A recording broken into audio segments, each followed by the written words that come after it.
किस तारीख को कहाँ और कब नाजिल हुआ? जवाब, कुरान करीम रमजान मुबारक के महीने में सब कदर के मक्का मुकर्रमा गाहिरा में नाजिल हुआ। सवाल, कुरान करीम के कुल कितने पारे हैं? जवाब, कुरान करीम के कुल 30 पारे हैं। सवाल, कुरान करीम की कुल कितनी सूरतें हैं? जवाब, कुरान करीम की कुल 114 सूरतें हैं। सवाल, कुरान करीम की कुल कितनी रुकू है? जवाब, कुरान करीम की कुल 557 रुकू है। सवाल, कुरान करीम की कुल कितनी आयतें हैं? जवाब, कुरान करीम की कुल 6666 आयतें हैं। सवाल, कुरान करीम कितनी मुद्दत में नाजिल हुआ? जवाब, कुरान करीम 23 साल की मुद्दत में नाजिल हुआ।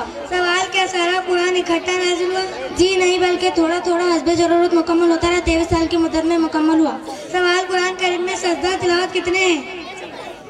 14 है। सवाल, सजदा तिलावत का क्या मतलब है? सजदा तिलावत का मतलब ये है कि कुरान में 14 आयतें ऐसी हैं जबकि इनमें से किसी आयत की तिलावत की जाती हो तो सजदा करना वाजिब होता है। सवाल, सजदा तिलावत का क्या तरीका है? सजदे की आयत मुकम्मल होने के बाद वजू की हालत में अल्लाह अकबर कह के सजदे में जाए और सजदे की तस्बीह से फारिग होकर अल्लाह अकबर कह दे। सजदा तिलावत मुकम्मल हो गया। सवाल, कुरान करीम की सबसे पहले नाजिल होने वाली आयत कौन सी है? सूरह अलक की इब्तिदाई आयत यानी इकरा बिस्मि रब्बिकल लज़ी खलक खलकल इंसान मिन अलक इकरा व रब्बुका अकरम अल्लज़ी अल्लमा बिल कलम अल्लमल इंसान मा लम यअलम।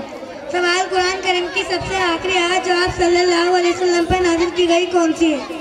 अल-यौमा अकमलतु लकुम दीनकुम व अतममतु अलैकुम निअमती व रज़ीतु लकुमुल इस्लाम दीना।